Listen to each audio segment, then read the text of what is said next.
Alors, bienvenue à cette troisième conférence sur les piliers de la prospérité et bienvenue à ceux qui écoutent pour l'instant et à ceux qui écouteront l'enregistrement puisque toutes nos conférences sont enregistrées aussi.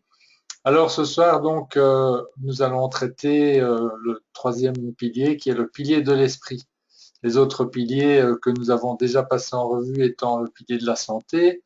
Ensuite, nous avons fait le pilier de la, non, nous avons commencé par le pilier financier, suivi du pilier de la santé, et donc aujourd'hui le pilier de l'esprit, qui va très bien d'ailleurs avec le précédent, puisque depuis les Grecs, tout le monde sait que nous cherchons tous à avoir un esprit sain dans un corps sain.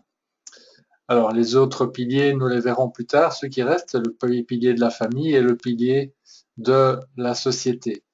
Alors, avant d'aller plus loin, en deux mots pour ceux qui nous découvriront et qui ne nous connaissent pas encore, en fait, pourquoi nous sommes en train de faire ces conférences et de les partager avec le plus grand nombre, ben, c'est un petit peu notre passion, puisque depuis 14 ans maintenant, nous sommes intéressés à euh, faire évoluer notre style de vie d'un style de vie extrêmement stressé, extrêmement habituel, j'ai envie de dire, vers un style de vie plus libre où on peut, de façon plus harmonieuse, finalement, faire interagir tous les aspects de la vie, c'est-à-dire les aspects professionnels, loisirs, familiaux, etc., tout en ayant des finances saines et en ayant une santé parfaite.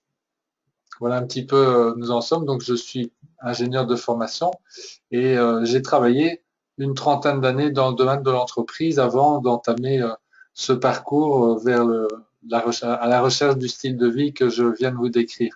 Alors, nous ne sommes pas encore à la perfection à ce niveau-là, mais enfin, on a déjà bien évolué en 14 ans. Nous vivons depuis quelques années dans le sud de la France, en Drôme provençal, à Dieulefit, au soleil. Donc, c'était le vœu de Françoise, mon épouse, à qui je vais laisser le soin de se présenter. Oui, Luc, bonjour à toutes et à tous. Eh bien, voilà. Donc, je suis Françoise, je suis l'épouse de Luc, je suis belge de Bruxelles et moi, j'ai une formation de professeur de mathématiques. Voilà, c'est un métier que j'ai exercé avec beaucoup de passion, avec tous ces adolescents de 14-15 ans. J'ai présidé aussi des équipes d'enseignants et de directeurs d'école aux quatre coins de l'Europe, ce qui m'a permis de beaucoup voyager et circuler d'un pays à l'autre, d'une école à l'autre. Et puis, soudainement, tout cela, je n'en avais plus envie. Et c'est grand merci. Aujourd'hui, je remercie, je suis en pleine gratitude pour ça. Eh bien, aujourd'hui, après cet éveil, comme a dit Luc, ça fait à peu près 14 ans aujourd'hui, eh bien, j'ai entamé donc une aventure extraordinaire, une aventure que je mène main dans la main avec Luc, et c'est une aventure à la recherche de moi, à la recherche du bien-être, à la recherche du mieux-être pour tout mon entourage. Je peux vous dire qu'aujourd'hui, c'est vrai, notre style de vie a changé. La vie est vraiment devenue synonyme de heureuses vacances. Oui, alors ça s'est pas fait en une fois. En fond, en passant du monde de l'entreprise Non. classique ou de l'école pour Françoise à aujourd'hui, ben, nous avons suivi tout un périple passionnant de formation, différentes techniques de massage. C'est par là que nous avons commencé, Françoise et moi, et puis ensuite une formation assez poussée, très poussée même dans le domaine de Oui. l'énergétique.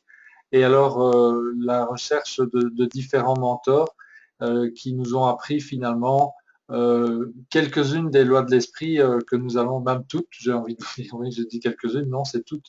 Tout ce que nous allons partager avec vous ce soir, nous l'avons appris de mentors qui ont passé ou consacré leur vie entière à rechercher ces mécanismes que nous allons évoquer ce soir. Alors, on va y rentrer sans plus tarder maintenant parce que c'est vrai que le sujet est très très vaste et notre intention, en fond, c'est de partager avec vous une série de notions de base qui vont c'est notre intention en tout cas, qui devrait vous mener à l'autonomie dans le domaine de la maîtrise de votre esprit. Alors, on va voir dans un instant ce que nous entendons par autonomie, mais je trouve important de rappeler qu'au fond, ce qui fait que nous animons ce genre de conférence, c'est que nous avons un projet, nous avons une vision, Françoise et moi, c'est de guider plus de 100 000 personnes ou plus à se rendre, à devenir autonomes dans tous les piliers de la prospérité. On les a vus tout à l'heure, donc la santé physique, la santé de l'esprit, santé financière, santé familiale, santé société. Euh, et ce, pour la date de fin décembre 2019. C'est un énorme défi que nous nous sommes fixés.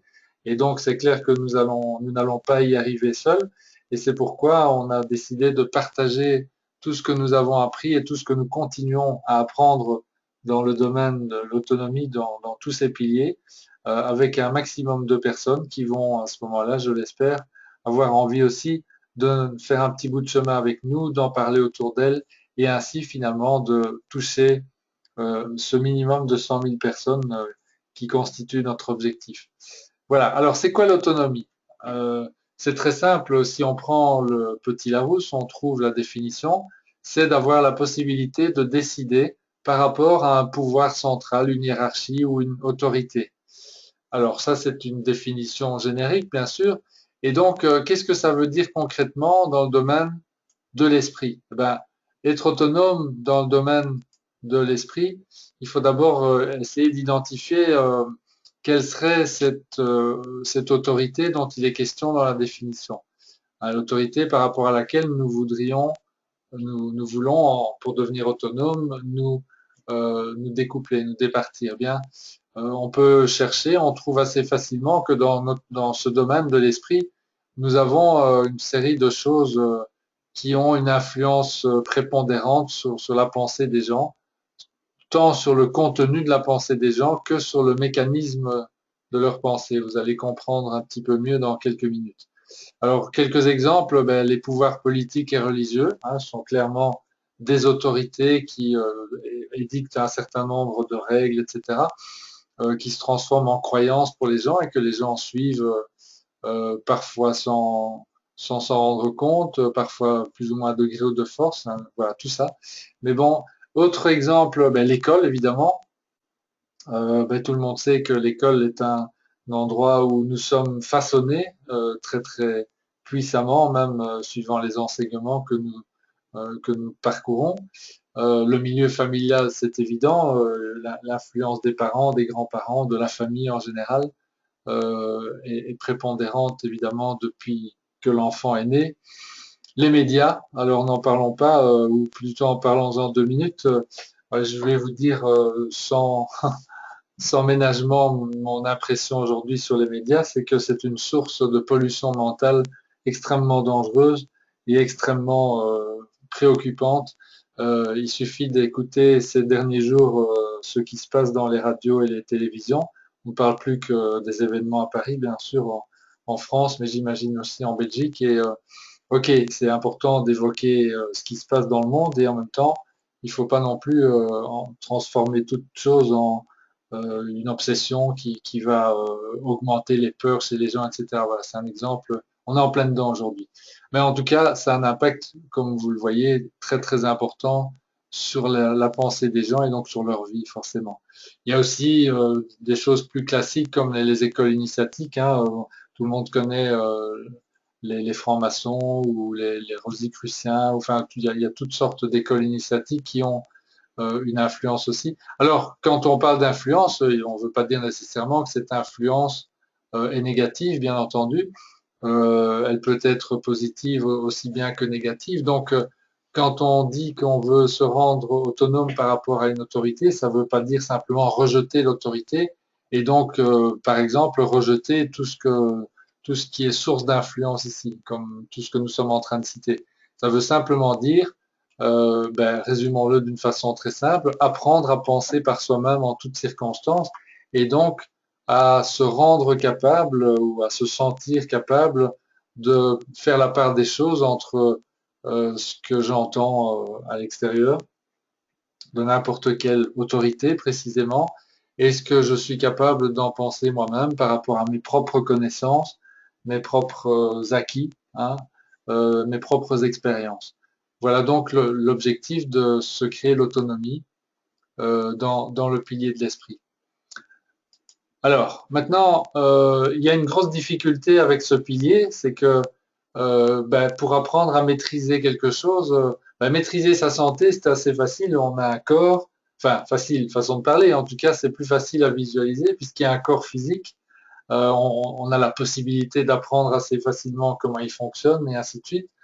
Euh, Même chose pour les finances, il y a des règles, enfin, il y a des choses tangibles, etc.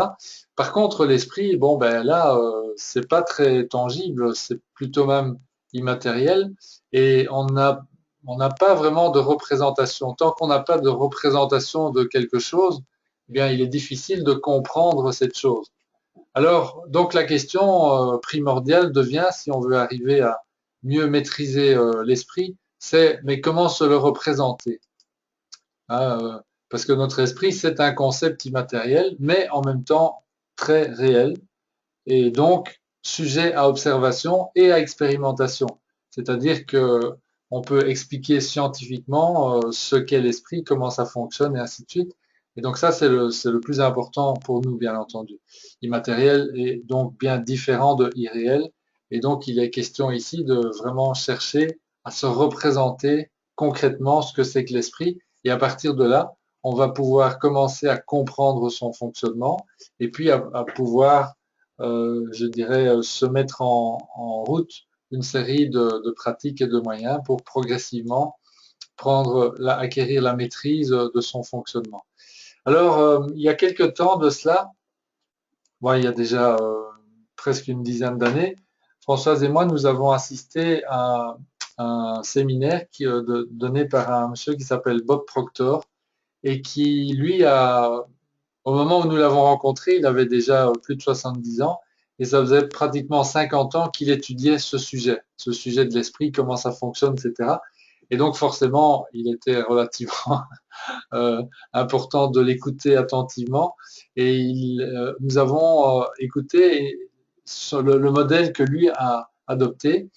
Il nous a raconté qu'il a adopté ce modèle suite à une explication d'un neurologue avec lequel il avait eu un échange dans une université dont j'ai oublié l'origine.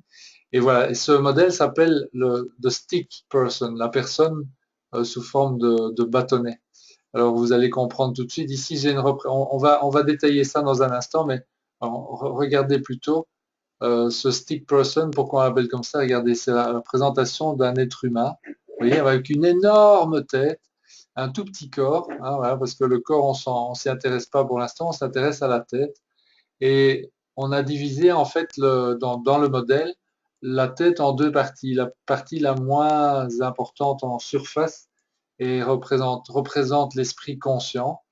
Et puis la partie la plus importante en surface représente le subconscient. Et tout ce qui est à l'intérieur de la tête, ici dessiné, du stick person, ça représente donc le monde intérieur de la personne et par opposition à son monde extérieur dont fait partie son corps et puis tout ce qu'il y a alentour. Voilà donc un peu le début de cette représentation. Alors c'est pas tout évidemment, on a besoin d'y ajouter les éléments principaux de l'esprit que sont la pensée, les croyances et les émotions. Ça, ce sont les trois choses qui vont constituer notre esprit et qui vont nous aider à comprendre comment il fonctionne, quels sont ces mécanismes et comment est-ce que nous allons pouvoir agir sur ces mécanismes pour progressivement acquérir une meilleure maîtrise de notre esprit dans le but forcément de se créer un meilleur style de vie.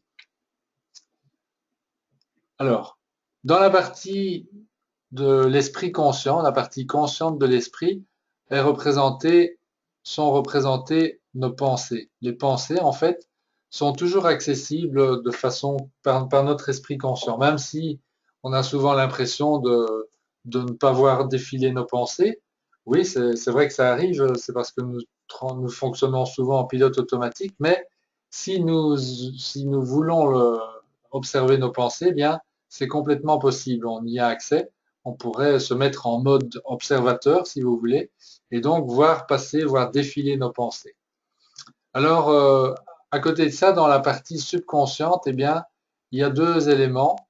Il y a l'élément de ce que le modèle appelle les croyances, et puis l'autre élément qui sont les émotions. Alors, les émotions, c'est probablement la, la, la l'une des deux choses les plus faciles à comprendre. Les émotions, c'est tout ce qui peut nous envahir de positif ou de négatif, comme la peur, la joie, la colère, la tristesse, et puis des ressentis beaucoup plus subtils et plus nuancés. Hein, il y a toute une palette d'émotions.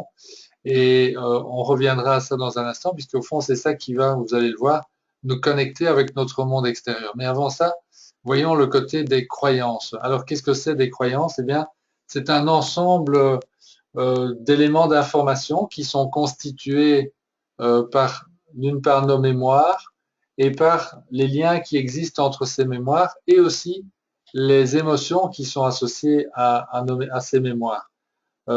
Prenons un exemple assez simple. Euh, Quelque chose de chaud, par exemple un poêle, une chaudière. Eh bien, si je suis petit enfant, ben j'ai pas nécessairement encore dans ma mémoire l'expérience et la connaissance de la chaudière, donc je vais être neutre par rapport à ça, et donc je vais pouvoir faire toutes sortes de choses, peut-être mettre ma main dessus ou m'en approcher, ressentir que c'est chaud. Euh, et donc, hein, au fil des expériences, eh bien, je vais me constituer une croyance par rapport à cette chaudière très simple, c'est que quand la chaudière fonctionne, c'est chaud, faut pas que je touche parce que ça peut me faire du mal. Certains doivent en faire l'expérience concrète, d'autres, il suffit qu'on le leur explique et ils vont l'accepter tel quel. Ça dépend de l'âge, ça dépend de plein de choses, mais en tout cas, la croyance de la chaudière qui est chaude. Alors, vous allez me dire que c'est, dans la plupart des cas, c'est plus qu'une croyance. Oui, bon, j'ai pris un exemple simpliste dans ce cas-ci. Euh, Après, on peut prendre d'autres exemples un petit peu plus évolués. Je sais pas moi, du style dans le domaine des croyances religieuses, il y a des gens qui pensent que certaines religions sont des religions de type fanatique, et puis d'autres disent non, ça, telle religion, c'est plutôt modéré, et ainsi de suite. Alors tout ça, évidemment, ça vient d'où? Ce sont des expériences aussi, ou des informations qu'on a emmagasinées, dont les sources ne sont pas toujours vérifiées d'ailleurs, et donc tout ça forme un amalgame. Et donc, nous avons dans notre cerveau des millions et des millions de mémoires qui ensemble, associés à des émotions, positives ou négatives, et qui forment donc cette boîte croyance. Ok.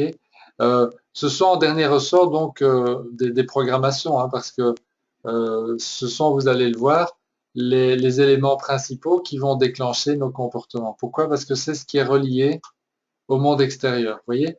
Donc, les pensées, les émotions et les croyances sont reliées entre elles. Par exemple, une pensée peut déclencher une programmation d'une croyance qui va déclencher une émotion et donc qui va nous conduire à agir d'une certaine façon. Par exemple, si je me réfère aux événements actuels, ben, je prends un exemple concret que Françoise m'a rapporté l'autre jour. Elle se rend au supermarché et puis c'était donc il y a 2, 3 jours, hein, après les événements de Paris. Et là, elle voit deux policiers en armes qui sont en train de monter la garde et d'arrêter les voitures. Ben, ça a provoqué, en fait, cette vision a provoqué une pensée relativement forte et puis a créé une émotion de peur chez Françoise et ça a réveillé toute une série de... Ben là, elle pourrait peut-être vous en parler plus en détail, mais c'est pour vous expliquer un petit peu le mécanisme. Et donc, ben, dans ce cas-ci, Françoise n'a pas fait grand-chose au niveau action, mais elle s'est détournée de la scène et puis elle a cherché à changer ses pensées. C'est en soi une action concrète, puisque là, on va voir ça tout à l'heure. D'ailleurs, ça fait partie des lois de l'esprit qu'on va passer en revue. On a la possibilité, évidemment, d'agir sur nos pensées. Hein, je vous répète, c'est dans la partie consciente qu'elle se trouve, donc on a accès. Dans la partie subconsciente, le principe, c'est que nous n'avons pas accès. Ça, c'est ce qu'il faut bien distinguer. Donc, en dessous de la ligne ici, tout ce qui est lié aux croyances et aux émotions, eh bien, nous en sommes plus ou moins, je ne vais pas dire les victimes parce que c'est pas un bon mot, mais nous en sommes les marionnettes ou nous en sommes les acteurs involontaires. C'est-à-dire que les croyances se déclenchent, nos programmations et nos mémoires se déclenchent indépendamment de notre volonté. C'est notre subconscient qui décide ou pas de déclencher certains programmes, certaines croyances. certaines émotions, et donc qui vont entraîner automatiquement des actions et forcément des résultats dans le monde réel, qui vont à leur tour provoquer des actions sur nos émotions et sur nos pensées et ainsi de suite. Et là, on va tourner évidemment en boucle. Alors ça, c'est un modèle extrêmement, je vais dire, didactique ou rationnel de l'esprit. J'ai envie de vous en donner un autre qui est peut-être beaucoup plus pratique et qui, je pense, pourra vous servir de façon plus directe parce que ça a été pour moi aussi le cas. C'est une analogie entre le subconscient et l'inconscient et le conscient pour vous montrer comment ça fonctionne. Alors, imaginez un éléphant. Alors, un éléphant, c'est une gentille bête, hein, globalement, mais très puissante. C'est un des animaux les plus puissants qui existent. Et quand un éléphant est docile, pas contraire, mais quand il a décidé d'aller quelque part, eh bien, c'est très très difficile de lui faire changer d'avis. Et puis, imaginez que sur la tête de cet éléphant se trouve une toute petite fourmi. Bon, ici, le rapport d'échelle, il n'est pas tout à fait respecté, mais si j'avais dû, vous auriez même pas vu la fourmi sur mon PowerPoint ici. Donc, imaginez une fourmi sur la tête de l'éléphant. Alors, l'analogie, en fait, c'est que l'éléphant représente notre subconscient et la fourmi représente notre esprit conscient. C'est à peu près le rapport de force qui existe d'ailleurs dans la réalité pour un être humain entre les deux. L'esprit conscient a un pouvoir extrêmement réduit en termes, même si on mesure ça en termes de neurones physiologiquement, eh bien, on constate que l'esprit conscient, il y a quelques milliers de neurones, tandis que l'esprit subconscient en a des millions et des millions. Donc, on est dans des rapports de dimensions extrêmement différents.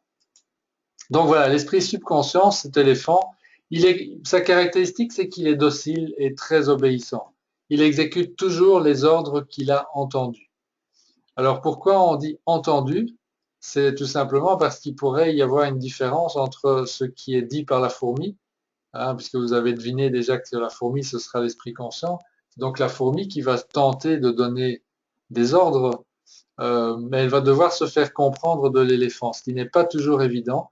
Et donc lui, l'éléphant, je vous dis, il n'est pas contraire, hein, c'est pas un rebelle, c'est pas, non, non, il est très obéissant, il est docile, il ne réfléchit pas d'ailleurs, c'est pas son rôle. Lui, il exécute les ordres qu'il entend.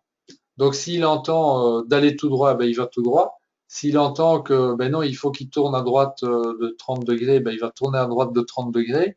Ou s'il doit rebrousser chemin ou s'arrêter, ben, tout ça, s'il l'entend, il va le faire. Si maintenant il entend quelque chose de différent de ce que la fourmi a dit, ben, il fera cette chose différente. Il fera pas ce que la fourmi a dit. C'est un peu ça notre problème d'ailleurs. Vous allez voir. L'esprit conscient, elle, par contre, son atout majeur, c'est qu'elle est douée d'intelligence et de capacité d'analyse et de raisonnement, j'ai envie de dire pratiquement illimitée. Elle peut s'entraîner à l'infini pour développer tout ça. Et c'est aussi elle, hein, si je fais un petit parallèle avec le modèle précédent du stick person, c'est aussi elle qui a accès et qui a le contrôle de la pensée. Ça, c'est très important à voir. Donc, c'est notre fourmi qui contrôle, c'est notre esprit conscient qui a le contrôle de la pensée, qui peut donc observer toutes les pensées qui défilent dans notre esprit et qui a même le pouvoir de remplacer une pensée par une autre, si elle le décide. Voilà. Donc ça, c'est l'éléphant. Et donc je vous répète, hein, le modèle ici, c'est que si votre éléphant, si votre subconscient, en d'autres termes, a décidé d'aller quelque part, eh bien, vous aurez très très peu de chances de l'empêcher d'y aller, si ce n'est en apprenant le langage de la fourmi et en apprenant progressivement à donc transmettre à votre subconscient les ordres qu'il va entendre, comprendre et donc d'office exécuter. Et je peux vous dire qu'une fois que l'éléphant a compris un ordre, eh bien, il n'y a plus rien non plus qui va l'arrêter. Donc ça c'est une très bonne nouvelle parce que plus nous apprenons à bien parler à notre éléphant, plus les choses vont se simplifier dans notre vie quotidienne et aussi, bien entendu, pour notre entourage. Alors, je me tourne vers Françoise, c'est pour savoir si elle a envie d'ajouter quelque chose hein, par rapport à tout ça, parce que Je me rends compte que c'est moi qui parle depuis un petit temps. Oui, mais je lis ma part après, là, c'est vraiment très intéressant. Et... Alors, ben, je vais terminer sur ce point-ci. Après, je vais passer la parole à Françoise. Euh, Quel est l'idéal, au fond, que nous pourrions viser pour notre pilier esprit? Ben, en fait, on peut le voir de deux façons qui sont en réalité identiques l'une à l'autre, mais ce sont deux méthodes différentes, deux visualisations différentes que l'une ou l'autre personne pourra préférer adopter. C'est soit la sérénité d'esprit, c'est-à-dire la paix de l'esprit, c'est avoir en toutes circonstances se sentir bien, serein, sans peur, avec des objectifs de vie, avec la joie de vivre et donc avec des projets de vie et ainsi de suite. Donc cette sérénité d'esprit, on pourrait dire que dans son summum, ce serait un petit peu le nirvana des personnes réalisées, hein, on pourrait aller jusque-là. Alors, bien entendu, heureusement, on a la possibilité de jouir d'une large paix d'esprit avant d'en arriver là. Et donc, c'est ce qu'on peut tenter de viser. Il y a une autre façon de voir les choses qui est parfaitement identique en réalité quand on réfléchit 2 minutes. C'est ce que j'appelle la création délibérée. C'est donc de devenir capable de décider à chaque instant qu'est-ce que nous allons créer dans notre vie et de parvenir à créer ce que nous avons décidé de créer. Par exemple, si j'ai envie d'apprendre ou de devenir une personne qui maîtrise un instrument de musique, ben, je vais me visualiser, je vais apprendre un instrument de musique et puis je vais devenir parfaitement maître de l'instrument de musique. Si je me visualise en train de réaliser des prouesses dans ma profession, eh bien, je peux créer les circonstances qui vont faire que je vais pouvoir apprendre et progressivement maîtriser ma profession pour arriver au sommet que je me suis imposé.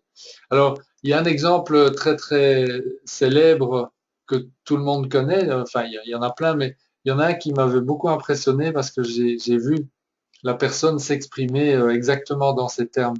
Il s'agit de Charles Aznavour. Ben, tout le monde connaît Charles Aznavour, c'est un chanteur qui a une carrière exceptionnelle, mais quand on regarde son parcours de vie, eh bien, il faut savoir que dans les premières années où il a voulu devenir chanteur, ça n'a pas été facile du tout. Il a dû se battre de façon extrêmement forte, et alors qu'aujourd'hui, il est devenu une autorité incontestée dans son monde, dans sa profession. Et dans son interview, elle date d'il y a quelques années, bah, je pense qu'il a plus de 90 ans aujourd'hui, Sarah Aznavour. Donc l'interview datait il y a déjà 4-5 ans, il avait 85 ans à l'époque. Et donc il disait, ben voilà, moi je suis un dictateur de la vie, un dictateur de ma vie. Je décide ce qui doit se passer dans ma vie, et puis cela se passe. Voilà. Et donc, ici, on comprend que Charles Aznavour, en fait, c'est exactement ce qu'il a cherché à créer, ce qu'il a réussi à créer, au fond, dans son domaine en tout cas, c'est cette notion de création délibérée. Voilà donc un idéal. Alors, pourquoi je dis que c'est pareil à la sérénité d'esprit? Ben, c'est très simple, c'est que si je deviens capable de créer tout ce que je décide de réaliser, de manifester dans ma vie, forcément, ça ne peut amener qu'à la sérénité d'esprit. Je vais me sentir bien dans ma peau et je vais être serein. Voilà. Alors, maintenant, comment faire pour arriver à développer progressivement notre autonomie dans ce pilier de l'esprit? Alors, Oui. voilà, François, je te passe la main. Oui, merci Luc. Voilà. En fait, le plus important, bon, j'ai beaucoup travaillé cela, ce sont les croyances, les habitudes. Les croyances, au fait, dont Luc a parlé, mènent à des habitudes. Vous savez, une des dernières croyances dont que je me suis observée, eh bien,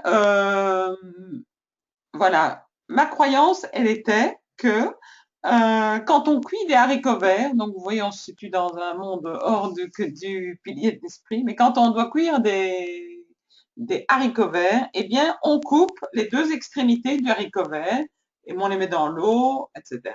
Voilà. Et puis un jour, j'ai mon amie Sylviane qui vient à la maison et qui me dit, tiens, pourquoi est-ce que tu coupes les deux extrémités? Ce n'est pas nécessaire. Une extrémité suffit. L'autre, c'est l'extrémité, on va dire, naturelle du haricot vert. Bon, je me suis mis à réfléchir, je me suis dit, bah oui, au fait, pourquoi je fais ça? Mais pourquoi je fais ça? Parce que c'était ma croyance qui a été induite par ce que j'ai toujours vu dans ma vie. J'ai toujours vu ma mère, quand elle achetait des haricots verts, hop, hop, elle commençait par enlever les deux extrémités. Donc, vous voyez, cette croyance, bon, ici, ça n'a pas d'impact, bien entendu, a engendré une habitude. Voilà. Et c'est comme ça que nous fonctionnons. Mais nous avons plein de croyances, des croyances, enfin, on en a parlé tout à l'heure, mais qui sont aussi, qui nous viennent aussi des médias. Les médias nous mettent des croyances dans la tête. Avec l'âge, oh là là, on a des problèmes de santé. Ou à partir de 60 ans, oh là là, on développe des difficultés auditives. Et derrière ça, il y a une peur, une émotion de peur, bien entendu. On a des problèmes de santé, ben, l'image qu'on s'en fait, oh là là, il y aura l'hôpital ou des maladies. Et c'est comme ça que finalement les maladies prennent la place. Voilà, donc c'est là l'importance de travailler ces croyances et donc puisqu'elles génèrent des habitudes. Et faire l'état des lieux de nos habitudes, parce que nos habitudes, finalement, ben, nous sommes nos habitudes. Ce sont nos habitudes qui contrôlent notre vie. Notre vie, c'est un puzzle dont chaque pièce est une habitude. Alors, il n'y a pas de bonnes ou de mauvaises habitudes, il y a des habitudes. Par exemple, des habitudes, c'est ben, quand je regarde un film à la TV, ben, je mange un paquet de chips. Ça, c'est une habitude. Avant de me mettre au lit, eh Plutôt bien, mauvaise, non? Je ne ah, sais c'est pas. pas. Avant de me mettre au lit, ben, je me brosse les dents. Ou tous les jours, je me fais 1 heure de marche. Après un repas, ben, il faut que je fume 2 cigarettes. Ou ben, tous les jours à 20 heures, je regarde les infos à la TV. Quand je vais dormir, ben, je mets un pyjama. Ou quand je vais dormir, ben, je dors tout nu. Voilà, il n'y a pas de bonnes ou de mauvaises habitudes, il y a des habitudes et ce sont nos habitudes qui créent notre vie puisque c'est ça qui crée le puzzle de notre vie. Voilà, donc c'est important de faire l'état des lieux de nos habitudes, surtout au moment où on est en plein éveil et où on voudrait se créer quand même autre chose comme style de vie, comme vie. Voilà. Alors, l'apprentissage va être progressif. On ne change pas cela du jour au lendemain. Voilà. Voilà, donc pour devenir autonome, au fond, c'est comme pour les autres piliers finalement. Il y a un certain nombre de connaissances de base à acquérir. Vous en avez un petit exemple sous les yeux. On va les parcourir dans un instant. Il y a aussi évidemment des savoir-faire à maîtriser et à pratiquer surtout.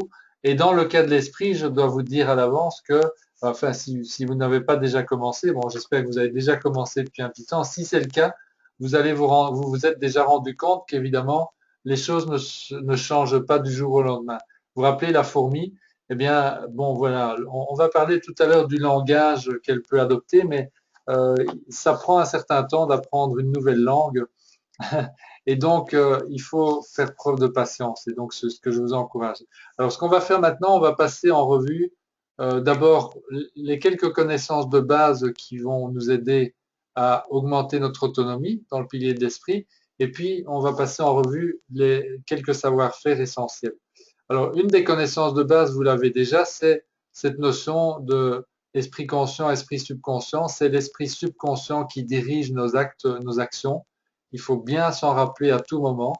Euh, et donc, nous avons besoin et nous aurons besoin d'améliorer nos capacités de communication au niveau de notre fourmi, de notre esprit conscient. Ça, c'est vraiment une connaissance fondamentale. Alors, peut-être que ça va prendre un petit peu de temps pour vous justement à assimiler cela au niveau de vos croyances, hein. Rappelez-vous que tout est croyance à l'intérieur du subconscient, donc il est possible que ce que je suis en train de vous dire ce soir ici, certains d'entre vous, représente un défi par rapport à certaines croyances qui sont là depuis très longtemps. Si c'est le cas, eh bien, ben, écoutez, la seule chose que vous avez à faire, c'est euh, peut-être vous focaliser, étudier, aller rechercher par vous-même les informations. On a donné quelques références à la fin de la conférence ici que vous pourrez utiliser, et puis il y en a d'autres aussi, donc c'est quelque chose que vous aurez besoin de travailler. Mais Il y a une chose qui peut activer ou accélérer évidemment votre changement de croyance, c'est d'avoir la confiance et la foi que cette information est juste et bonne. Et je peux vous dire que c'est pas nous qui l'avons inventé, ce sont des gens qui travaillent depuis des dizaines d'années sur le sujet. Hein, je vous ai cité Bob Proctor tout à l'heure, mais nous travaillons aussi avec notre personne qui s'appelle Mark Januszewski. Enfin, il y a beaucoup de monde aujourd'hui qui ont mis ça bien en évidence et ça fait pratiquement l'unanimité. Alors, sauf que comme on l'apprend pas à l'école, effectivement, eh bien, on a besoin, malgré tout, de confronter ça à nos croyances présentes, et donc ça prend un petit temps parfois. Alors, un autre domaine de connaissance qu'il est important de partager, c'est ce qu'on appelle les lois de l'esprit. En fait, il y en a 7, et donc on va pas y passer trop de temps ce soir, mais je voudrais au minimum vous les résumer en quelques mots pour que vous les ayez en tête et que surtout vous puissiez commencer à vous en servir dans cette démarche vers l'autonomie. Alors, la première loi s'appelle la loi de substitution. Contrairement à une croyance très répandue d'ailleurs, on ne peut pas penser à deux choses en même temps. Hein, au niveau de notre esprit conscient, c'est impossible. Je sais bien que les femmes, on dit des femmes qu'elles sont capables de faire plusieurs choses en même temps. De faire. Voilà. Donc, faire plusieurs choses en même temps, c'est probablement possible. Je ne sais pas trop comment, mais c'est pas pareil à penser à deux choses en même temps. Donc, soyons clairs là-dessus. Alors, quel est l'intérêt de cette loi? Eh bien, c'est tout simple. Euh, bon, je pense que vous avez déjà remarqué que notre esprit est souvent pollué et encombré par des pensées qu'on pourrait appeler négatives. Surtout si on est encore dans la mauvaise habitude d'écouter régulièrement les médias, notamment à cette époque-ci, eh bien, je peux vous dire que les choses négatives, là, elles foisonnent. Mais vous pourriez aussi tout simplement vous retrouver temporairement en colère ou dans un état d'esprit, une émotion négative qui génère de mauvaises pensées. Donc tout ça, c'est ce que j'appellerais des pensées négatives, hein, mettez les guillemets. Eh bien, vous avez, grâce à cette loi de substitution, à condition bien entendu que vous arriviez à être conscient des pensées négatives qui vous assaillent, vous avez la possibilité de remplacer sur le champ ces pensées négatives par toute autre pensée positive de votre choix. Hein, si par exemple vous êtes déjà entraîné à vous constituer ce que moi j'appelle des ressources, c'est-à-dire un plan de vie, une situation idéale que vous êtes en train de créer pour vous-même. Je me rappelle que quand nous vivions encore à Bruxelles, eh bien notre projet c'était en construction ici, on le préparait de pied ferme pour habiter ici dans la Drôme. Eh bien à l'époque c'était une de mes ressources, c'était quand les choses n'allaient pas bien, par exemple au niveau professionnel, eh bien je pouvais à un moment donné substituer à mes pensées inutiles du moment qui me faisaient plus de tort qu'autre chose, ben je substituais une pensée sur notre projet. Et je me visualisais ici à Diolfi en train d'être dans mon jardin au soleil, etc. Voilà, ça c'est un exemple. Donc cette loi de substitution est très très très précieuse.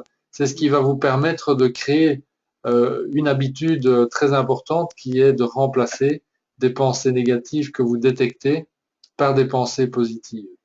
Alors il y a une autre, la deuxième loi, c'est la loi de relaxation. L'effort mental est voué à l'échec, exactement l'inverse de l'effort physique. Autrement dit, au plus vous allez faire des efforts pour maîtriser une situation quelconque de votre vie, de votre, hein, par exemple, je sais pas moi, vous avez un enfant rebelle et il vous crée des soucis, hein, voilà, il se rebelle, et vous essayez à tout prix de le faire obéir, de le contraindre par un effort, voilà, vous cherchez la façon de l'influencer, de le contraindre, etc. Effort mental très fort. Bon, ben, plus vous allez essayer, plus ça va être voué à l'échec. Donc, vous allez vous épuiser, ça va créer du stress. Au fond, c'est ça. L'effort mental dirigé vers une tentative de contrôler notre monde extérieur, nos circonstances de vie, quelles qu'elles soient, hein, nos finances, nos voisins, le temps qu'il fait, tout ce que vous voulez. Essayez de contrôler cela par un effort mental en cherchant des solutions, des explications, tout ce que vous voulez. Eh bien, ça va faire une seule chose, ça va créer du stress et ça va aller à l'opposé total de l'idéal que je citais tout à l'heure de la paix de l'esprit. Voyez. Alors, donc, pourquoi on dit que c'est le contraire de l'effort physique? Ben, tout simplement parce que là, l'effort physique, oui, quand vous exercez un muscle, plus vous l'exercez, plus il va se renforcer, il va devenir fort. Eh bien, notre mental, c'est exactement l'inverse. Plus vous allez essayer de l'utiliser pour contrôler votre situation, plus ça va créer du stress et vous allez vous désagréger au niveau des pensées, des émotions et ainsi de suite. Donc, la loi de la relaxation dit, relaxez-vous. Ne cherchez pas à contrôler vos circonstances extérieures. On va voir comment tout à l'heure. La loi de la pratique, c'est la loi des 5 P. La pratique parfaite prévient la pauvre performance. Ça veut dire quoi? Tout simplement, quel que soit le sujet que vous cherchez à améliorer dans votre vie, apprendre à mieux jouer d'un instrument de musique, apprendre à mieux cuisiner, apprendre à mieux parler une langue, apprendre à mieux pratiquer votre métier, tout ce que vous voulez, eh bien, c'est la pratique qui va vous apporter la solution. Il y a d'ailleurs une règle qui est très bien prouvée en fait dans tous les domaines de la vie, c'est que pour arriver à la maîtrise d'un sujet, quel qu'il soit, j'ai cité des exemples, hein, un instrument de musique, la cuisine, une profession, tout ce que vous voulez, eh bien, il faut accumuler un minimum de 10 000 heures de pratique dans cette discipline.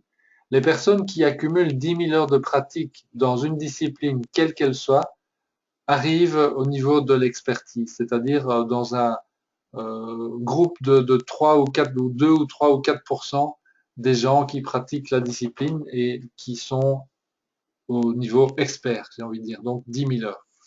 Voilà, donc vous pouvez faire une petite évaluation hein, dans tous les domaines. Si vous êtes en train d'apprendre à jouer au golf ou à jouer au tennis ou à faire d'autres choses, eh bien, voilà une règle qui va vous aider. Alors, il y a d'autres lois encore, il y en a 4 autres. La loi du pardon, pour permettre au subconscient d'accéder à l'omnipotence et à l'omniscience de l'univers. Oui, pourquoi on dit ça? C'est parce que le subconscient est en contact, c'est lui en réalité qui est en contact avec les forces de l'univers, avec les puissances de l'univers, qui est capable de nous apporter en fait tout ce dont nous avons besoin.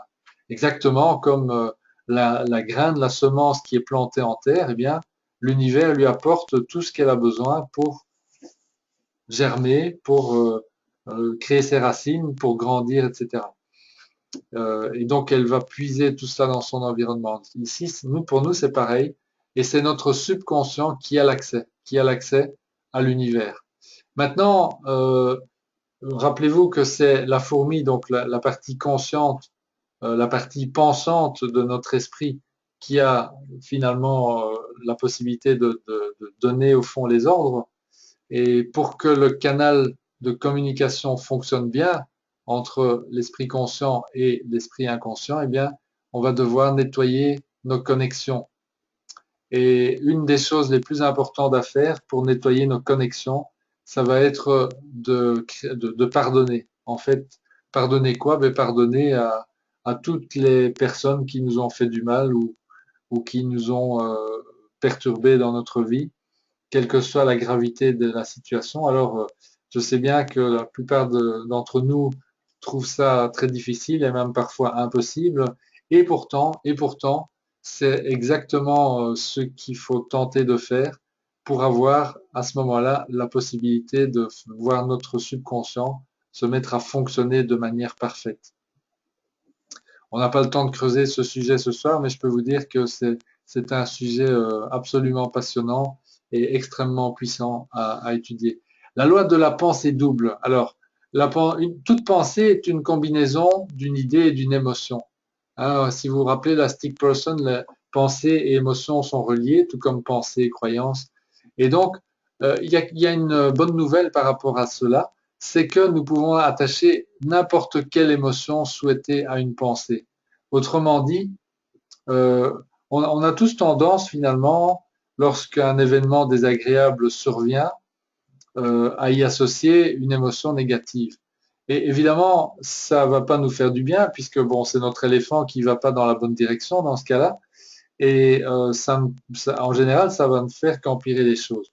Alors pour illustrer ça, je me rappelle d'une anecdote d'un réseauteur célèbre qui s'appelle Jet. Bon, je vous ai peut-être pas entendu parler de ce monsieur. Moi, j'ai écouté ses CD pendant très longtemps et il nous racontait que pour arriver au sommet de son métier, il s'était entraîné pendant des années avec des affirmations positives et donc a fait en sorte que tout, tout événement dans sa vie, il ait chaque fois le réflexe de voir le côté positif de la situation.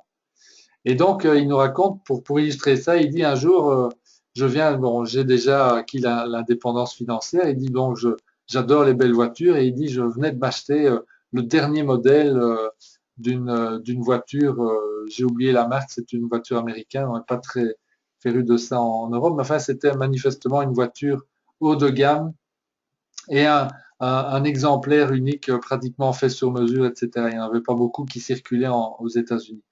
Et donc, il venait juste d'avoir cette voiture depuis quelques jours seulement.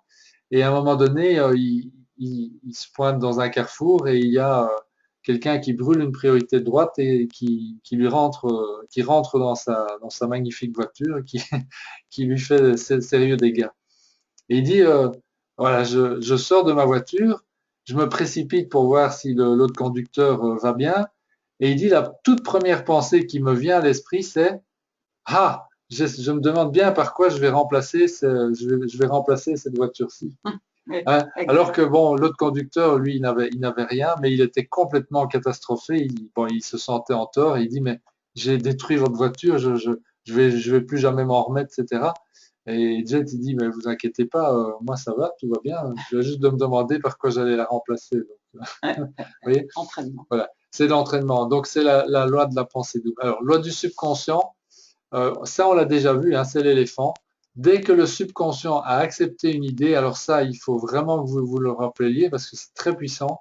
Il va se mettre à travailler sans relâche, 24 heures sur 24, 7 jours sur 7, pour trouver les solutions pour manifester cette idée. Et rappelez-vous que c'est le subconscient qui a accès aux ressources illimitées et infinies de l'univers. Et donc, ça peut être difficile à croire au début. De nouveau, vous voyez, on a nos croyances qui sont mises à l'épreuve là, mais c'est réellement comme ça que ça se passe. Et donc, ça se passe d'ailleurs comme ça pour la plupart d'entre nous, dans certains domaines de notre vie. Eh bien, nous n'avons strictement aucun problème pour manifester les choses, alors que dans d'autres domaines qui ne sont pas les mêmes que nos voisins, eh bien, nous avons des problèmes pour manifester les choses. Eh bien, c'est tout simplement dû au fait que les croyances dans ces différents domaines ne sont pas positionnées de la même façon. Et notre subconscient, ben lui, dès qu'une demande est comprise par lui, il va se mettre à chercher les ressources et les moyens dont il a besoin pour la manifester. Et je vous garantis qu'il va les trouver, puisque l'univers est infini et illimité. La dernière loi, c'est peut-être la loi la plus importante, c'est la loi de la croissance. Tout ce qu'on entretient dans ses pensées grandit, ce qu'on n'entretient pas dans ses pensées, donc ce qu'on oublie, s'atrophie. Autrement dit, ça explique la raison pour laquelle lorsqu'on veut réaliser quelque chose d'important, eh bien, il est absolument vital de garder le focus, de garder notre attention sur la chose que nous voulons réaliser. Garder son attention, ça veut dire tout simplement garder ses pensées focalisées sur la chose que nous voulons voir manifester. Ça s'appelle la loi de la croissance. C'est au fond la loi de la vie aussi, puisque l'essence de la vie, c'est la croissance. Mais ça, c'est un sujet complémentaire qu'on traitera une autre fois, je pense. Voilà, alors maintenant, on va regarder en quelques minutes les éléments du savoir-faire. C'est ici à la fois un savoir-faire et une connaissance, c'est la notion du langage. Parce que, rappelez-vous, le subconscient a besoin de recevoir les instructions, les ordres dans un certain langage de la part de la fourmi, parce que sinon il ne va pas comprendre ce qu'on lui veut. Voilà les règles de base. D'abord, la toute première chose, c'est que notre subconscient n'a strictement aucune capacité d'abstraction, il n'a aucune capacité de raisonnement, il prend les choses de manière directe, brute, spécifique, dans le moment présent. Voilà, donc notre subconscient ne comprend que le moment présent, que le temps présent, il n'a aucune notion de ce qu'est la négation, hein, parce que la négation, c'est une notion d'abstraction. Donc si je dis, ça m'est arrivé récemment d'ailleurs, il m'a il m'a fallu plusieurs semaines pour me rendre compte de l'erreur que j'étais en train de commettre, parce que pour l'anecdote, ça faisait plusieurs semaines déjà que je m'étais rendu compte que j'allais me mettre au lit de plus en plus tard. Et finalement, j'étais plus au lit avant 2 heures du matin. Et donc j'ai décidé d'envoyer un ordre à mon subconscient. Et donc l'ordre que je lui ai envoyé, c'était et je ne veux plus me coucher, je ne veux plus me coucher après minuit. Évidemment, vous avez très vite compris, mais moi pas à l'époque, vous voyez comment on fonctionne. Je me suis pas rendu compte qu'en fait j'étais en train d'envoyer l'ordre se coucher après minuit. Donc j'avais beau me répéter avec de plus en plus de force, je ne veux plus me coucher après minuit, mais plus je faisais ça, plus je me couchais tard. Donc en fait, la solution, je l'ai trouvée très simplement. Il a juste fallu changer ça en disant, ben, je veux dorénavant me coucher avant minuit. À partir de là, ben, les choses, ça s'est pas mis en route tout de suite parce que l'éléphant, ben, il a besoin d'un certain temps pour entendre la demande, hein. Ça dépend aussi de ma capacité de conviction que j'ai. Mais voilà. Donc, pas de négation, hein. Il faut toujours parler au temps positif. Alors, autre point très important aussi, c'est que l'humour, c'est de l'abstraction aussi, hein. Donc, notre subconscient, il comprend pas l'humour.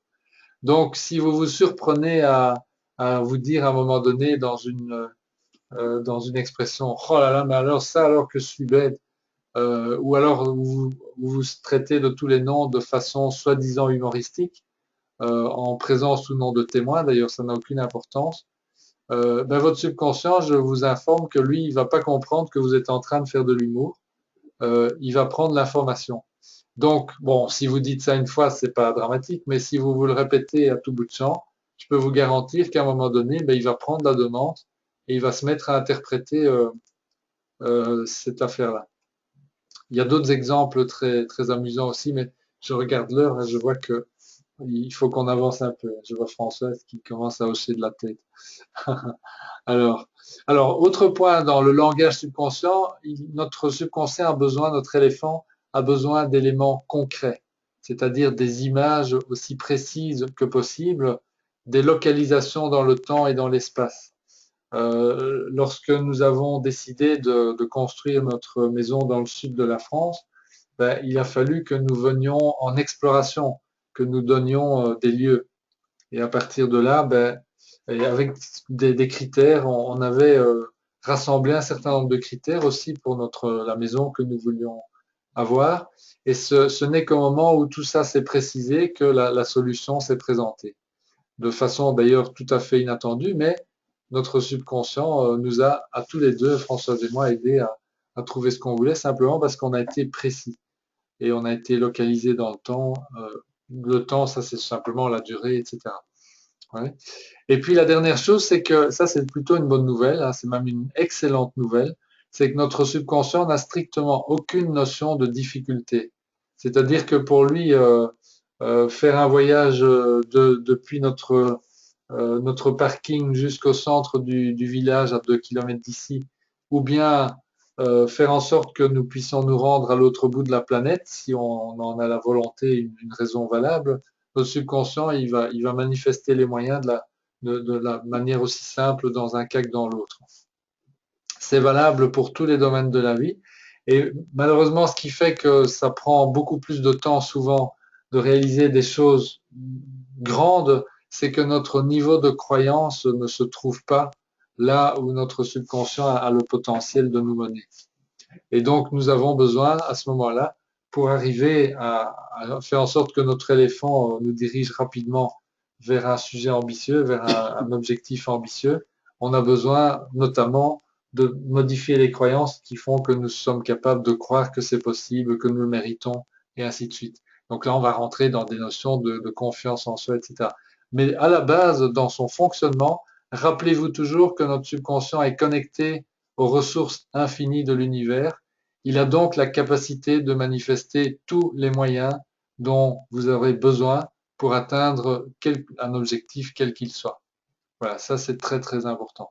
Voilà donc en quelques mots cette notion de, de langage du subconscient. Et donc en termes de savoir-faire, ben, je vous encourage à reprendre tout cela et puis à ajuster relativement fort votre vocabulaire, hein. Par exemple, j'ai arrêté d'utiliser des formules négatives du style bon, ben, il n'y a pas de problème. Je dis plus jamais, il n'y a pas de problème.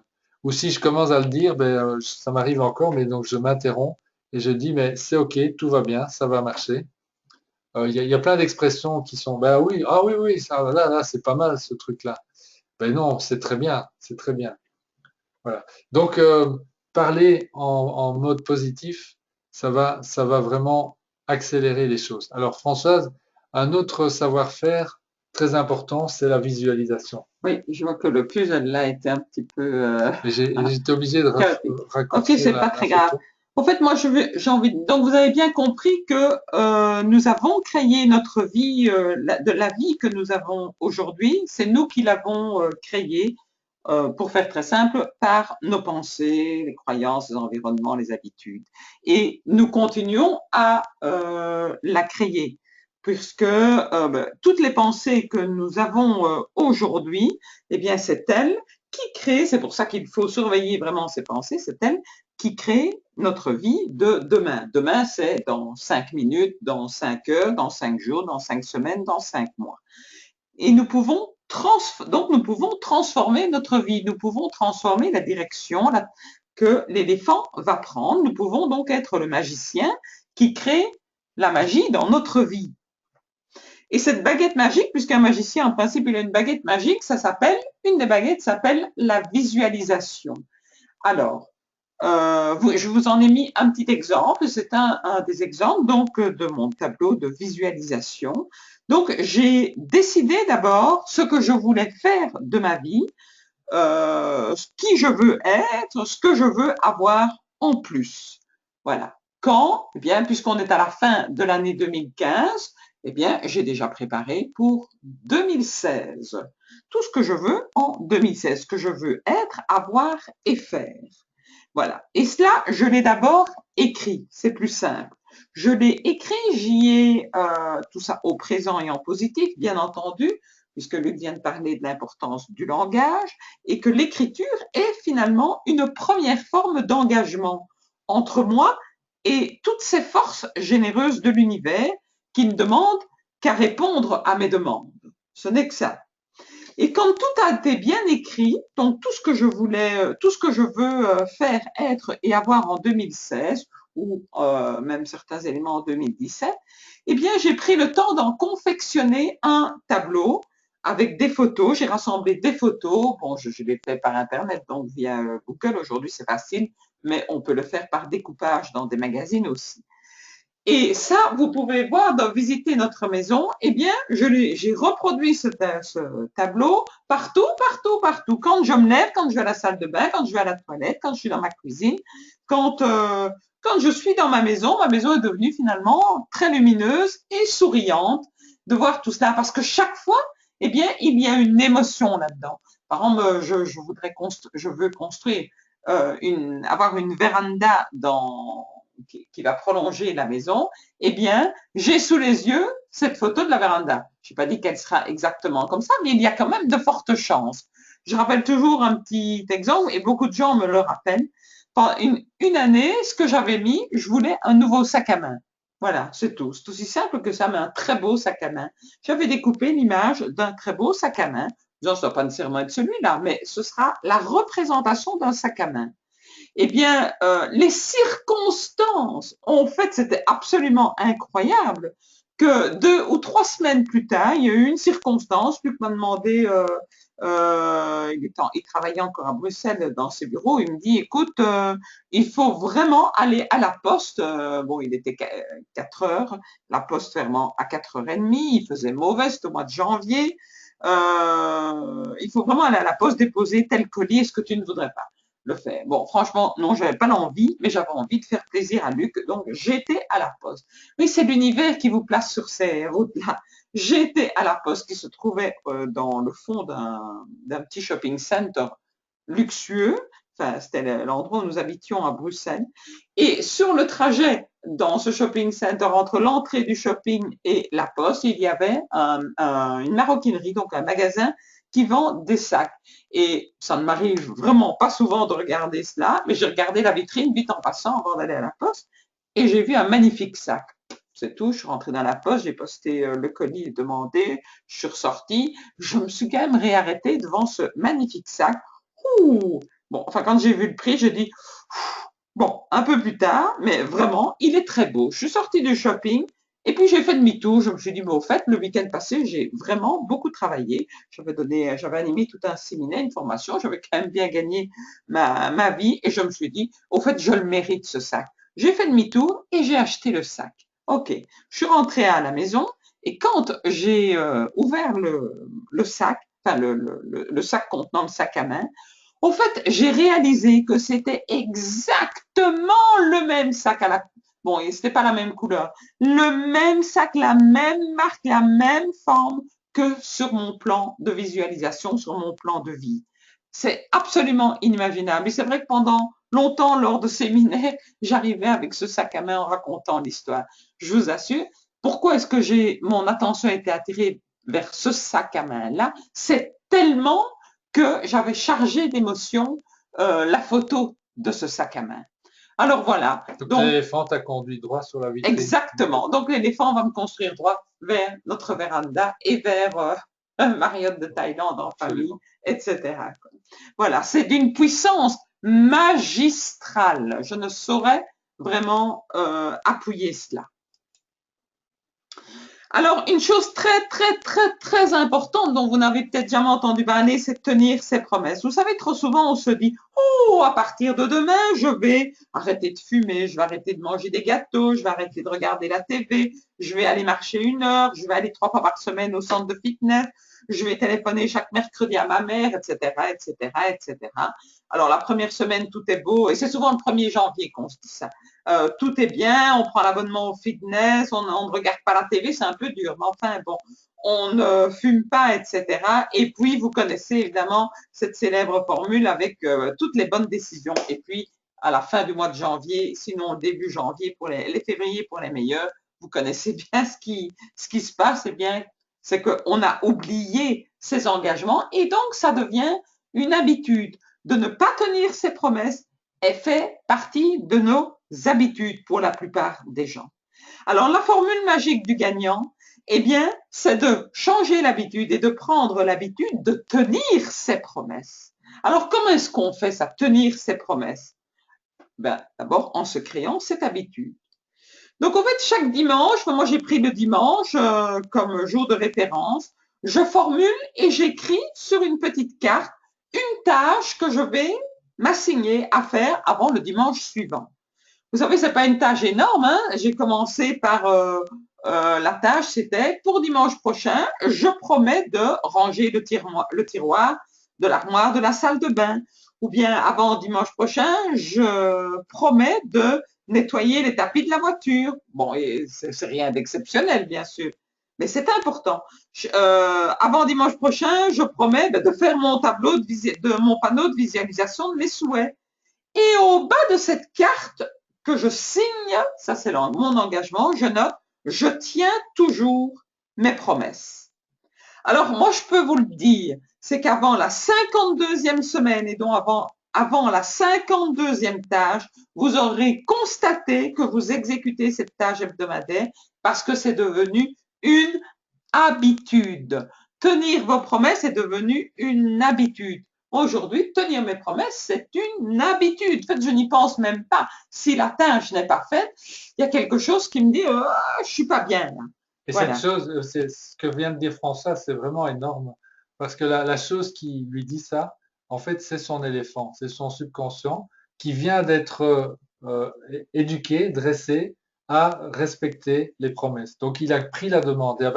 Et donc, c'est basé aussi, rappelez-vous, sur le fait que pour le subconscient, c'est pareil de faire une petite tâche que de faire quelque chose de très important, de très grand, de grandiose. Donc, les petites tâches que Françoise s'assigne chaque semaine, je fais pareil, hein, je vous le dis tout de suite, eh bien, c'est simplement une technique extrêmement simple pour créer l'habitude de tenir ses promesses. C'est beaucoup plus facile de tenir ses promesses avec une petite tâche que de le faire pour quelque chose de beaucoup plus important. Mais pour l'entraînement du subconscient, c'est exactement pareil. Voilà. Tout à fait, parce que vous savez, le monde des perdants, il est formaté par la procrastination. C'est vrai que si je range pas le tiroir de la salle de bain, ben, le monde ne va pas me tomber sur la tête, le toit ne va pas me tomber sur la tête, hein, il n'y a pas de problème avec ça. Et que la procrastination, ça va être, ben, c'est pas grave, je le ferai la semaine prochaine. Non, c'est pour ça, commencer par des petites tâches simples, mais pour votre engagement, vous devez vous engager vis-à-vis de vous-même. Ça doit être, comme je l'ai dit, écrit. Et c'est la répétition qui fera que votre éléphant, comme a dit Luc, va vous conduire toujours dans cet esprit de gagnant. Alors, bon, on peut se créer des nouvelles habitudes. Ben, la nouvelle habitude, voilà, je vous en ai donné un modèle. Ça ne doit pas être une surcharge, vous savez. Une nouvelle habitude, ça ne doit pas être quelque chose en plus. Ça doit juste remplacer une ancienne habitude. Si devant la TV, je mange un paquet de chips, mais peut-être qu'aujourd'hui, ben, je vais commencer par manger une pomme. Ce sera déjà un petit peu mieux. Si j'ai un vieux jeans que je veux plus voir, je vais pas le laisser dans l'armoire. Je vais aller acheter un nouveau jeans et qui va remplacer l'ancien jeans dans mon armoire. Le nouveau va remplacer l'ancien. C'est Bob Proctor qui nous conseillait cela. Alors, posez-vous la question, quelles sont les habitudes que vous avez mis en place et qui créent la situation difficile, la situation financière, par exemple, difficile, ou bien quelles sont les habitudes mises en place qui créent ben, les échecs répétitifs sur le plan professionnel, par exemple. Alors, la deuxième phase, ce sera qu'est-ce que vous voulez mettre en place? Qu'est-ce que vous voulez vivre à présent? Ben, vous voulez peut-être, enfin, ou certainement des finances abondantes, ou bien vous voulez une place de choix dans telle sorte de société, de compagnie. Phase 2, quelles sont les nouvelles habitudes à mettre en place? Ben, pour le côté financier, on commence par des petites choses, je vous rappelle. On va mettre peut-être 50 € de son salaire dans un plan d'épargne dès qu'on... voilà. Mais, alors, ça va rien changer pour le mois, mais ça va changer, ça va faire la différence après 1 an et après 10 ans, cette épargne-là. Ben, par exemple, pour les échecs professionnels, ça peut être tout simplement, ben, je vais commencer par prendre l'habitude de mieux soigner ma présentation vestimentaire. Voilà, on commence par step by step, marche par marche, mais ça doit devenir une habitude. L'éléphant, il marche par habitude. Alors, pour terminer, parce que je vois que le temps est pratiquement écoulé, donc quelques ressources. Bien entendu, comme ça a été dit pour les conférences précédentes, vous êtes invités à formuler vos questions, vos remarques et vos demandes aussi. Et nous sommes ouverts et nous allons, si les demandes se présentent, organiser des mini-webinaires sur le sujet pour approfondir l'un ou l'autre des points qui ont été vus ce soir dans la conférence globale, si vous voulez. Mais ça ne se fera que si vous en faites la demande, bien entendu. Hein. Donc, je parle aussi bien aux personnes qui sont présentes ce soir qu'aux personnes qui vont écouter l'enregistrement de ce webinaire. Euh, voilà, donc ça fait partie de notre engagement et de notre vision de mener plus de 100 000 personnes à l'autonomie. Il y a des livres de référence extrêmement précieux et pratiques. Le plus important par rapport au sujet que nous venons de traiter est probablement le livre de Charles Haanel qui s'appelle en français Les clés de la maîtrise. En anglais, c'est The Master Key System.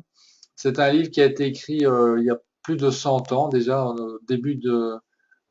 1910 ou 1912, je pense, et qui est une description avec exercices qui accompagnent des mécanismes, de tous les mécanismes détaillés de la pensée. Et donc, c'est un manuel progressif d'études qui mène à la maîtrise de la pensée. Wallace Wattles a écrit un ouvrage qui s'appelle La science pour devenir riche, qui est un petit peu le même type d'ouvrage, mais sans les exercices. C'est pour ça que j'ai mis Charles Haanel en tête. Et pareil pour Napoleon Hill, qui a écrit, lui, Réfléchissez, devenir riche. Tous ces gens se sont inspirés les uns des autres.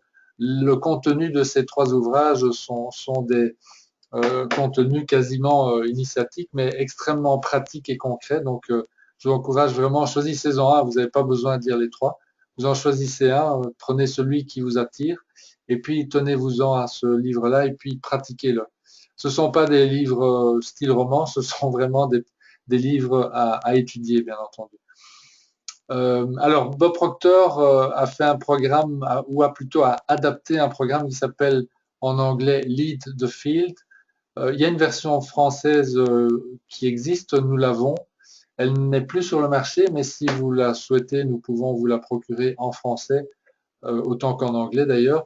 C'est un programme en 12 CD de 20 minutes chacun qui explique, qui a été conçu à la base dans les années, fin des années 50, début des années 60, pour entraîner les chefs d'entreprise à la maîtrise de du développement de l'entreprise. Mais ce sont des principes fondamentaux qui, je peux vous le dire, sont extrêmement efficaces, précieux. Françoise et moi, en fait, nous avons écouté ces audios, ces CD pendant plusieurs années, hein, chaque fois que nous faisions des trajets en voiture. Et quand nous les réécoutons aujourd'hui occasionnellement, eh bien, on se rend compte qu'il y a de nouvelles choses que nous découvrons, tellement ça a été fait de façon euh, riche et précieuse. Jerry Clark crée la magie. C'est le programme privilégié de Françoise. Je m'en sers aussi. Ça, c'est si vous cherchez quelque chose pour vous aider à créer vos visualisations, parce que c'est un exercice qui n'est pas si facile que ça au départ quand on s'y attaque pour la première fois. Et donc, ce programme de créer la magie, vous pouvez aussi vous le procurer. Nous pouvons vous le procurer sur simple demande. Ça vous donne des clés, ça vous pose des questions qui vont vous aider à construire votre visualisation. Voilà, alors je pense qu'on a fait à peu près le tour pour ce soir. Nous allons mettre évidemment l'enregistrement sur le site VSF Ambassadors dans la rubrique Piliers de la prospérité. C'est là aussi que vous pourrez faire des demandes de développer l'un ou l'autre point. Mais je vais peut-être me tourner pendant quelques minutes vers les personnes qui sont présentes ce soir pour voir s'il y a des questions. Donc, si vous avez des questions, ben, vous pouvez soit actionner la petite main qui se trouve dans votre panneau de contrôle, là, j'ouvrirai votre micro, euh, et, ou alors vous pouvez la taper aussi dans le champ questions. Et s'il n'y en a pas, ben, ma foi, on va passer à l'enregistrement. Voilà, eh bien écoutez, il n'y a pas de questions, donc on a respecté le timing, je suis très content, voilà, on est bon là dans ce cas-ci pour cette fois-ci. Merci en tout cas pour ceux qui étaient présents ce soir, et puis je vous souhaite une belle découverte, une belle étude surtout. Lancez-vous, posez vos questions, faites vos expériences, partagez vos expériences avec le plus grand nombre. Le blog est là pour ça. Et je vous souhaite bonne continuation et à très bientôt. La prochaine fois, donc le mois prochain, ce sera le 17 décembre, si je me rappelle bien. 17 décembre à 20h, nous allons aborder le pilier de la famille. Bonne soirée à tous, au revoir à toutes et à tous et à bientôt.